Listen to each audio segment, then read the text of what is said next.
YouTube channel does not promote any violent, harmful, or illegal activities. All content provided by this channel is meant for an educational purpose only.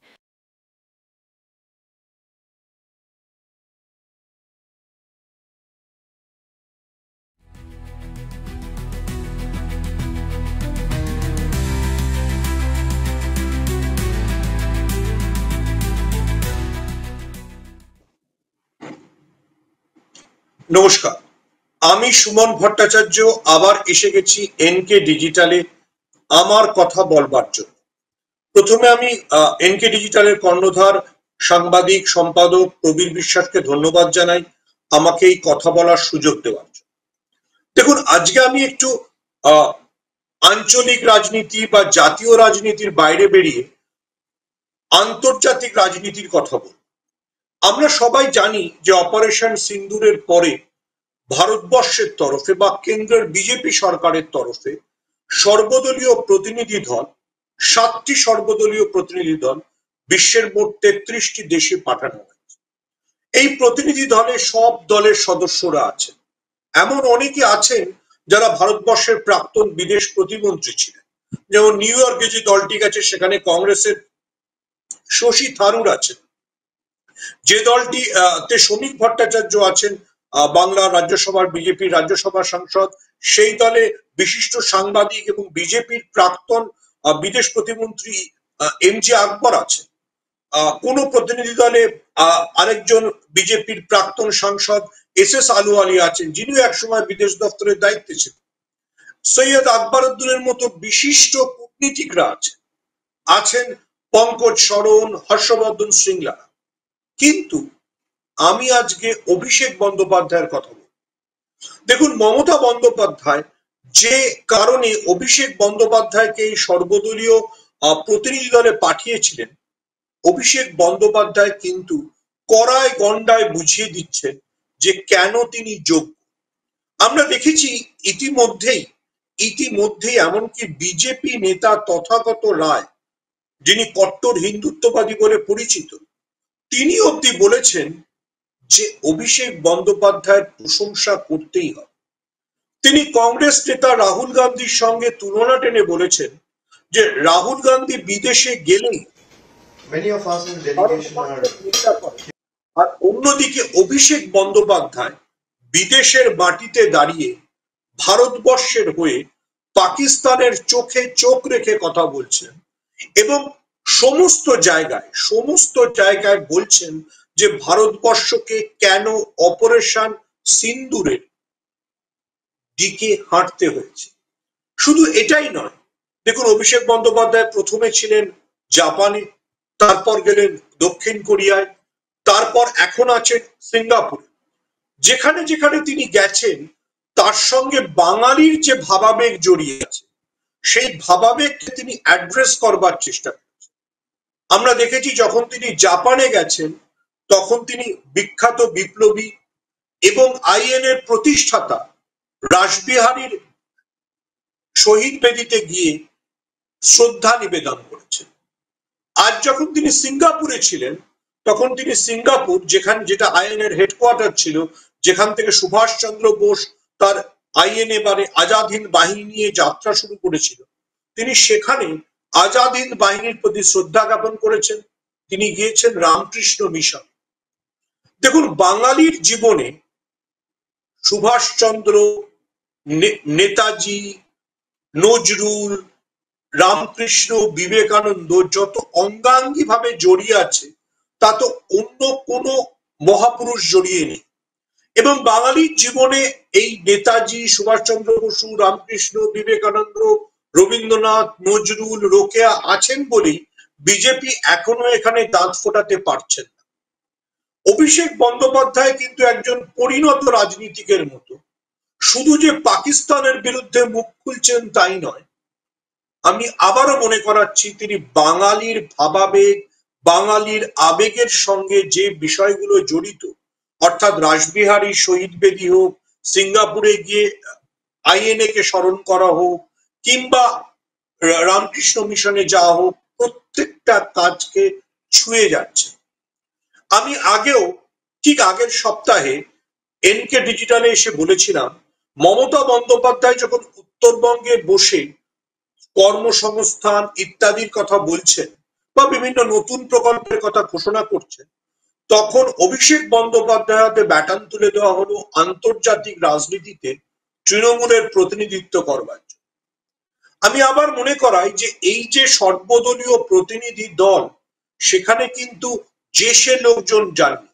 Shashi Tharoor, এমজে আকবর, সুরিন্দর সিং আলুওয়ালিয়া, যারা ভারতবর্ষের বিদেশ নীতি নিয়ে দীর্ঘদিন ধরে চর্চা করেছেন, যারা জানেন ভারতবর্ষের বিদেশ নীতিতে কতটা আমেরিকার দিকে ঢলতে হবে, কতটা রাশিয়ার সঙ্গে যোগাযোগ রাখতে হবে, কেন দক্ষিণ কোরিয়া গুরুত্বপূর্ণ, কেন জাপান গুরুত্বপূর্ণ, সেই প্রত্যেকটা বিষয় যারা জানেন, তাদেরকে কিন্তু নরেন্দ্র মোদীর সরকার বেঁচেছে, তাদেরকে তাদের দলের থেকে বাছা হয়েছে।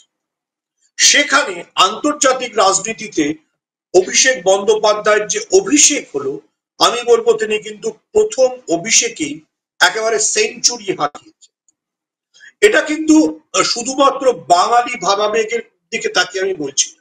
বাঙালি ভাবাবেগের জন্য তো আমার ভাল লেগেছে যে তিনি রাসবিহারীর ওখানে গেছেন, তিনি নেতাজিকে স্মরণ করেছেন, তিনি রামকৃষ্ণ মিশনে গিয়েছেন। আমি এটা বলছি সর্বভারতীয় রাজনীতির পার্সপেক্টিভ।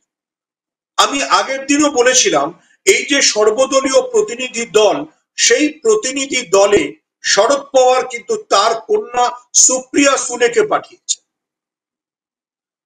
ডিএমকে প্রধান স্ট্যালিন তার বোন কানিমোঝিকে পাঠিয়েছে, যারা শুধু দীর্ঘদিনের সাংসদ না, যাদের আন্তর্জাতিক রাজনীতিতে বিভিন্ন ক্ষেত্রে বিরাট অভিজ্ঞতা রয়েছে। তাদের পাশাপাশি দাঁড়িয়ে অভিষেক বন্দ্যোপাধ্যায়ের যে পারফরমেন্স, সেটা কিন্তু ওই আইপিএল এ ওই 14 বছরের বালকের পারফরমেন্সের মতো। অর্থাৎ তিনি একেবারে আবির্ভাবে সকলকে চমকে দিয়েছে। এগেন আই রিপিট, যে আইপিএল এর মতো বড় মঞ্চে, যেখানে বিশ্বের সেরা বোলাররা, বিশ্বের সেরা ক্রিকেটাররা খেলেন, সেখানে যেমন 14 বছরের বালক বৈভব যদুবংশী যখন ব্যাট করতে আসেন, তাকে কেন্দ্র করে যে আবেগ, মানে তাকে কেন্দ্র করে যে প্রত্যাশা তৈরি হয়েছে, সেই একই ধরনের প্রত্যাশা আমাদের অভিষেক বন্দ্যোপাধ্যায়ের ক্ষেত্রে রাখতে হবে। অভিষেক বন্দ্যোপাধ্যায় প্রথম আবির্ভাবেই কিন্তু যেভাবে ব্যাট করছেন, সেটা কিন্তু চমকে দেওয়ার মতো। এখন একটা বিজ্ঞাপনের বিরতি, বিজ্ঞাপনের বিরতির পর আবার ফিরছি NK digital. Found Kolkata's first ever sweet shop serving so unique items like Dab Malai Curry, Motichur Truffle, Gajor Borfi, Dab Kalakand, and I had to try them. শুধু তাই নয়, শক্তিগড়ের ল্যাংচা, বর্ধমানের সীতাভোগ, মালদার পোস্তকদম, বহরমপুরের ছানা বড়া, এগুলো সবকিছু খেতে হলে আর এত দূরে যেতে হবে না। সুন্দরিনী ন্যাচারালসে পেয়ে যাবে পশ্চিমবঙ্গের বিখ্যাত 10টা জেলার মিষ্টি all under the same roof. এদের বেস্ট সেলার্স কচি ডাবের শাঁস দিয়ে বানানো ডাব মালাইকারি আর কলা পাতায় মোড়া গুড়ের সন্দেশ পাতুরি আর আ মাস্ট ট্রাই।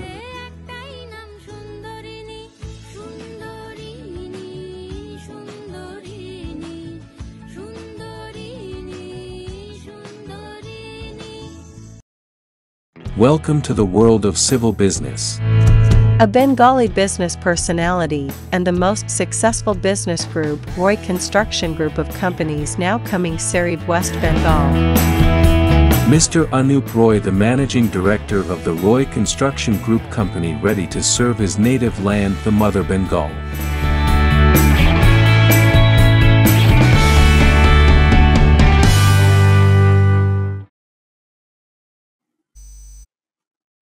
বিজ্ঞাপনের বিরতির পর আবার আমরা ফিরে এলাম এনকে ডিজিটালের অনুষ্ঠানে।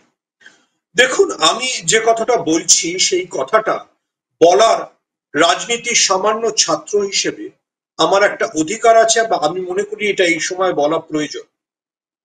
অভিষেক বন্দ্যোপাধ্যায়কে যখন মমতা বন্দ্যোপাধ্যায় এই সর্বদলীয় প্রতিনিধি দলে পাঠানোর সিদ্ধান্ত নেন এবং তার নাম ঘোষণা করা হয়, তখন বঙ্গের রাজনীতিতে বিজেপির পোস্টার বয় শুভেন্দু অধিকারী অভিষেক বন্দ্যোপাধ্যায়ের নামে কুৎসিত কুৎসিত মন্তব্য করেছে। তার এটা বোঝার অধিকার, মানে বোঝার সুবুদ্ধি হয়নি যে এটা নন্দীগ্রাম বা তমলুকের সমবায় নির্বাচন হচ্ছে না, বা এটা নন্দীগ্রাম বা তমলুকে সিপিএম তৃণমূল বিজেপির সংঘর্ষ এটা হচ্ছে না, এটা ভারতবর্ষের হয়ে প্রতিনিধিত্ব করা, এটা সেই ভারতবর্ষের হয়ে প্রতিনিধিত্ব করা যে ভারতবর্ষ, আই রিপিট, যে ভারতবর্ষ যার সেনাবাহিনী অপারেশন সিন্দুরের মাধ্যমে পাকিস্তানকে দুর্মুষ করে দিয়েছে, পাকিস্তানের অন্তরাত্মা কেঁপে উঠেছে। সেই জন্যই পাকিস্তানের সেনাপ্রধান আসিফ মুনির ফোন করে শাহবাজ শরীফকে বলেছিলেন যে ওরা আমাদের নূর বিমান ঘাঁটিতে আক্রমণ করেছে, যার জেরে শাহবাজ শরীফ আমেরিকার শরণাপন্ন হতে বাধ্য হয় এবং তারপরে ডোনাল্ড ট্রাম্পের বক্তব্য অনুযায়ী আমেরিকার হস্তক্ষেপে এই অপারেশন সিন্দুর বা দুই দেশের মধ্যে সংঘর্ষ বন্ধ হয়। শুভেন্দু অধিকারীর এটা ভাববারই বুদ্ধি নেই বা অপরিণত মস্তিষ্ক যে তিনি বুঝতে পারছেন না যে অভিষেক বন্দ্যোপাধ্যায় হন কিংবা কেরলের রাজ্যসভা সাংসদ সিপিএম এর জন ব্রিটাস হোক বা শশী থারুর হোক বা ধরুন এমজে আকবর, সুরিন্দর সিং আলুওয়ালিয়া, পঙ্কজ শরণ, হর্ষবর্ধন শৃঙ্গারা যখন এক সুরে ভারতবর্ষের হয়ে কথা বলছে তার কি তাৎপর্য। শুভেন্দু অধিকারীর ইতিহাসের জ্ঞান এতই সীমিত তিনি ভুলে যাচ্ছেন ইন্দিরা গান্ধী অটল বিহারী বাজপেয়ীকে পাঠিয়েছেন, তিনি ভুলে যাচ্ছেন যে মনমোহন সিং এর সময়ও ভারতবর্ষ একজোট হয়ে আন্তর্জাতিক মঞ্চে সন্ত্রাসবাদের বিরুদ্ধে কথা বলেছে, নরসিমহা রাওয়ের সময়ও একই প্রতিনিধি দলের হয়ে গেছিলেন অটল বিহারী বাজপেয়ী এবং সলমান খুরশিদ। আবার অপারেশন সিন্দুরের পর ভারতবর্ষের সেই ঐক্যবদ্ধ চেহারা গোটা বিশ্ব দেখতে পাচ্ছে এবং অভিষেক বন্দ্যোপাধ্যায় যে জাপানে গেছেন সেই জাপান ভারতবর্ষকে, গোটা ভারতবর্ষকে কত হাজার কোটি টাকার ঋণ দেয় সে বিষয়ে শুভেন্দু অধিকারীর কোনো ধারণাই নেই। অভিষেক বন্দ্যোপাধ্যায় যে থিঙ্ক ট্যাঙ্কের সামনে ভাষণ দিয়েছেন সেই থিঙ্ক ট্যাঙ্কের সিদ্ধান্তের ওপর ভারতবর্ষের জাপানি বিনিয়োগ কতটা নির্ভর করে সেটা শুভেন্দু অধিকারী তার তমলুক আর নন্দীগ্রামের উপনির্বাচন আর সমবায় আর ট্রলার রাজনীতি আর সনাতনী দিয়ে বুঝতেই পারবেন। এগেন আই রিপিট, নরেন্দ্র মোদীর স্বপ্নের বুলেট ট্রেন থেকে শুরু করে জ্যোতিবাবুদের আমলে কলকাতায় তৈরি 6টি উড়ালপুল সবই জাপানি টাকায় হয়েছে, জাপানের ঋণের টাকায় হয়েছে। সেই জাপানে দাঁড়িয়ে অভিষেক বন্দ্যোপাধ্যায় যে বলিষ্ঠ বক্তব্য দিয়েছেন তা প্রমাণ করে যে তৃণমূলের পরবর্তী প্রজন্ম রাজনীতির ব্যাটন ধরতে কতটা তৈরি। এটা শুনে কেউ ভাববেন না যে আমি অভিষেক বন্দ্যোপাধ্যায়ের ফ্যান, আমি তাকে হার্ডলি চিনি না। আমার যতটুকু রাজনৈতিক সাংবাদিকতা করার অভিজ্ঞতা সেটা মমতা বন্দ্যোপাধ্যায়ের সঙ্গে, আমি অভিষেক বন্দ্যোপাধ্যায়কে কোনোদিন সেই অর্থে দুটি একটি সামাজিক অনুষ্ঠান ছাড়া দেখি।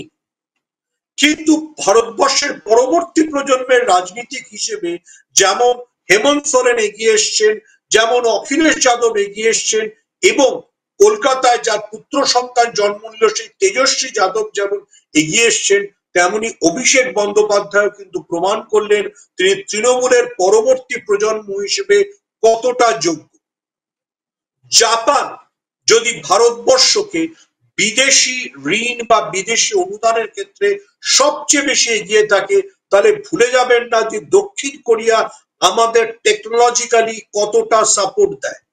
আমার হাতের এই মোবাইল থেকে শুরু করে সমস্ত জিনিস আমরা যা নিত্যদিন জীবনে ব্যবহার করি, স্যামসাং থেকে শুরু করে আমাদের বাড়িতে যে ইলেকট্রনিক গ্যাজেটস তার মধ্যে কতটা দক্ষিণ কোরিয়ার কোম্পানিগুলো তৈরি সেটা ভুলে যাবেন না। সেই সিওলে দাঁড়িয়ে, এগেন আই রিপিট, সেই সিওলে দাঁড়িয়ে অভিষেক বন্দ্যোপাধ্যায় সন্ত্রাসবাদের বিরুদ্ধে কথা বলেছে। আমাদের এর গুরুত্ব বুঝতে হবে।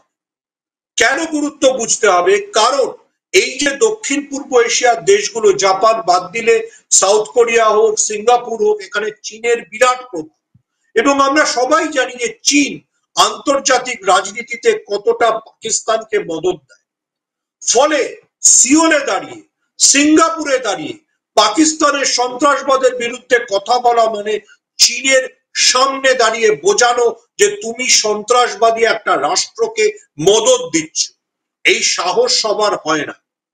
বামপন্থীরা, পশ্চিমবঙ্গের বামপন্থীরা তো যুদ্ধ থামানোর জন্য এত ব্যাকুল ছিলেন, যদি শুনতে পেতেন যে ওনাদেরকে সিঙ্গাপুর বা সিওলে গিয়ে বক্তৃতা দিতে হবে, তাহলে বোধহয় লাল ঝান্ডা নাড়তেন এবং বলতেন না না, পাকিস্তান সন্ত্রাসবাদী রাষ্ট্র নয়। যেটা আমরা কলকাতায় বাম এবং অতি বামের মিছিলে অনেককে বলতেও শুনেছি, ভারত কেন যুদ্ধ করছে। আরে অভিষেক বন্দ্যোপাধ্যায় বলে দিয়েছেন যে ভারত যুদ্ধ কেন করছে, ভারত সন্ত্রাসবাদের জবাব দেওয়ার জন্য, পেহেলগাঁওতে নিরীহ মানুষদের হত্যার প্রতিবাদের জন্য এই যুদ্ধ বা সীমান্ত সংঘর্ষ বা মিসাইল হানা চালাচ্ছে। এরকম বলিষ্ঠ গলায় ঝরঝরে ইংরেজিতে, এগেন আই রিপিট, আমি জানি যে সিপিএম এর কোন বঙ্গজ নেতা কেন সর্বভারতীয় মঞ্চে যেতে চান না, কারণ তাদের ইংরেজি বলার দুর্বলতা।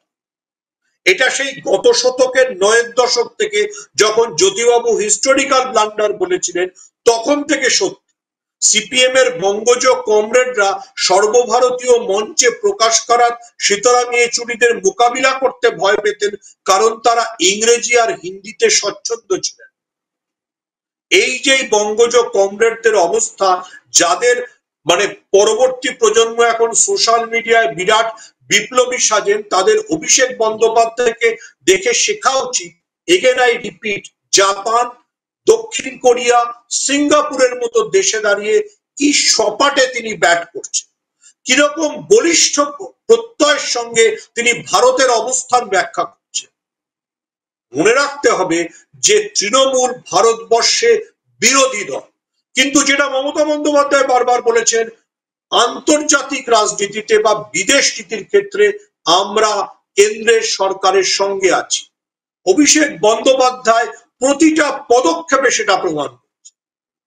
কই, তার পাশে তো কেরলের সিপিএম এর রাজ্যসভা সাংসদ জন ব্রিটাসও আছে। তাহলে পশ্চিমবঙ্গের এই সমস্ত বিপ্লবীরা যুদ্ধ বন্ধ করুন, যুদ্ধ বন্ধ করুন বলে কাঁদছেন কেন? তারা কি তাহলে আসলে চান যে পাকিস্তান সন্ত্রাসবাদ চালিয়ে যাক? অভিষেক বন্দ্যোপাধ্যায় কিন্তু স্পষ্ট উত্তর দিয়েছেন, বলেছেন পাকিস্তানের সন্ত্রাসবাদের বিরুদ্ধে জবাব দেওয়াটাই ভারতের লক্ষ্য, এবং যারা পাকিস্তানকে সমর্থন করবে তারা আসলে একটা সন্ত্রাসবাদকে, জঙ্গিদেরকে সমর্থন করছে, এবং সন্ত্রাসবাদীদের হাতে, জঙ্গিদের হাতে নিরীহ মানুষের হত্যাকে সমর্থন করছে। অভিষেক বন্দ্যোপাধ্যায় কাকে নিশানা করেছে? চীনকে নিশানা করেছেন, যে চীন পাকিস্তানকে মদদ দেয়, যে চীনের কথা উঠলেই আবার পশ্চিমবঙ্গের বামপন্থীদের বুকে চিনচিন করে ব্যথা হয়। চীন কত ভালো। ৬২-তে যখন চীন ভারত আক্রমণ করেছিল, তখন এরাই বলেছিল যে চীন আক্রমণ করেনি, ভারত আক্রমণ করেছে। আর এখন এরাই রোজ চিৎকার করছে, ধর্মতলায় মিছিল করছে, শিয়ালদায় মিছিল করছে, এই বাম অতি বামরা, যে যুদ্ধ বন্ধ করতে হবে। আরে ভারতবর্ষ কি নিজে যুদ্ধ চেয়েছে? পাকিস্তান তার জঙ্গিদের পাঠিয়েছে, নিরীহদের হত্যা করেছে বলে ভারতবর্ষকে অপারেশন সিন্দুর করতে হয়েছে। আমার মানে কি বলবো, একজন কার্গিল যুদ্ধ কভার করা সাংবাদিক হিসেবে আমার গর্বে বুক ভরে গেছে অভিষেক বন্দ্যোপাধ্যায়ের বক্তব্য শুনে। তিনি ব্যাখ্যা করেছেন যে ভারতবর্ষকে কেন যুদ্ধ করতে হচ্ছে, কেন ভারতবর্ষকে এই সন্ত্রাসবাদের মোকাবিলা করতে হচ্ছে। ভারতবর্ষ কি তার নিরীহ নাগরিকদের পাকিস্তানের জঙ্গিদের হাতে গুলি খেতে ছেড়ে দেবে? আর যেসব বাম অতিবাম ন্যাকারা গান আর আবৃত্তি করে ভাবছেন পাকিস্তানের সন্ত্রাসবাদকে বন্ধ করবেন, তাদের হাতে ছেড়ে দেবেন? অভিষেক বন্দ্যোপাধ্যায়ের সপাট জবাব, এগেন আই রিপিট, সপাট জবাব প্রমাণ করে দিয়েছে ভবিষ্যতের তৃণমূল কিরকম চেহারা নেবে, ভবিষ্যতের তৃণমূলের নেতৃত্ব কিরকম চেহারা নেবে। ঠিক যেমন অখিলেশ যাদব এসপির দায়িত্ব নিয়েছেন, ঠিক যেমন স্টালিনের পুত্র উদয়নিধি এসে গেছেন, তেমনি অভিষেক বন্দ্যোপাধ্যায় এসে গেছে। এবং আন্তর্জাতিক রাজনীতিতে মমতা বন্দ্যোপাধ্যায় অভিষেক বন্দ্যোপাধ্যায়কে পাঠিয়ে প্রমাণ করলেন তার সিদ্ধান্ত কতটা সঠিক ছিল। শুভেন্দু অধিকারী তমলুক আর নন্দীগ্রাম নিয়ে পড়ে থাকুন। তথাগত রায় অবধি তৃণমূলের এই সিদ্ধান্তের প্রশংসা করেছেন, অভিষেক বন্দ্যোপাধ্যায় প্রশংসা করেছেন। বিদেশে যখন গিয়েছেন তখন অভিষেক বন্দ্যোপাধ্যায়কে আমি সাধুবাদ দেবো এই বলে যে উনি অন্তত রাহুল গান্ধীর চেয়ে বেশি বুদ্ধিমান। রাহুল গান্ধী একটা লোক যে বিদেশে গিয়ে যেদিন বিদেশের এয়ারপোর্টের মাটি ছোঁয় সেদিন থেকে ভারতকে গালাগালি করা আরম্ভ করে, ভারত সরকারকে গালাগালি করা আরম্ভ করে। এইটুকু চৈতন্য পর্যন্ত নেই যে বিদেশের মাটিতে ভারত সরকারকে গালাগালি করা উচিত নয়। অভিষেক অন্তত তার চেয়ে বুদ্ধিমান। সিপিএম এর বিকাশ ভট্টাচার্য, যিনি অন্য সময় তৃণমূলের ভুল ছাড়া কিছু দেখতে পারেন না, মামলা করেন, তিনি অব্দি তৃণমূলের প্রতিনিধি দলের পুঞ্চ রাজৌরি যাওয়াকে সমর্থন করেছে। এর থেকেই প্রমাণ হয় যে মমতা বন্দ্যোপাধ্যায় কোন পথে হাঁটছেন, অভিষেক বন্দ্যোপাধ্যায় কোন কথা বলছেন, আর সর্বভারতীয় রাজনীতিতে অভিষেক বন্দ্যোপাধ্যায় কোন জায়গা পেতে চলেছে। এটা আমাদের গর্বের বিষয়, বাঙালি হিসেবে গর্বের বিষয়। সিপিএম এর রমরমার সময় বঙ্গজ কমরেডরা তাদের হিন্দি আর ইংরেজি দুর্বলতার জন্য কোনোদিন একে গোপাল ভবনে গিয়ে সিপিএম এর সর্বভারতীয় সাধারণ সম্পাদক হওয়ার কথা ভাবেন। প্রস্তাব এলেও পিছিয়ে গিয়েছে। অভিষেক বন্দ্যোপাধ্যায় কিন্তু দেখালেন যে তিনি ফ্রন্ট ফুটে কতটা যেতে পারেন এবং কি বলতে পারেন, কি করতে পারেন। এতটুকু অভিষেক বন্দ্যোপাধ্যায়কে না চিনে, কোনদিন তার সাক্ষাৎকার না নিয়ে আমি তাকে আজ কুর্নিশ জানাচ্ছি তার সপাটে ব্যাটিং এর জন্য। ঠিক যেমন আইপিএল এর নতুন ব্যাটসম্যান 14 বছরের ওই বিস্ময় বালককে গোটা ভারতবর্ষের ক্রিকেট জগৎ কুর্নিশ জানিয়েছে, তেমনি আন্তর্জাতিক রাজনীতিতে ভারতের হয়ে ব্যাটিং এর জন্য অভিষেক বন্দ্যোপাধ্যায়কে কুর্নিশ জানাতে হবে। আবারও রিপিট করছি, তিনি সহজ দেশে যাননি, তিনি আফ্রিকার কোন দেশে যাননি, তিনি জাপানে গেছেন, যার বিনিয়োগ গোটা ভারতবর্ষে সবচেয়ে বেশি। তিনি সিঙ্গাপুরে গেছেন, যাকে দক্ষিণ পূর্ব এশিয়ার ফিনান্স ক্যাপিটাল বলা হয়। তিনি সাউথ কোরিয়ায় গেছেন, দক্ষিণ কোরিয়ার, যে দক্ষিণ কোরিয়ার সমস্ত টেকনোলজি কোম্পানির সাথে কথা বলার জন্য গোটা পৃথিবী অপেক্ষা করে থাকে। সেই সিওলে দাঁড়িয়ে অভিষেক বন্দ্যোপাধ্যায় ব্যাট হাঁকিয়েছে। কুর্নিশ অভিষেক বন্দ্যোপাধ্যায়কে, ধন্যবাদ মমতা বন্দ্যোপাধ্যায়কে তৃণমূলের ভবিষ্যৎ প্রজন্মকে এগিয়ে দেওয়ার জন্য।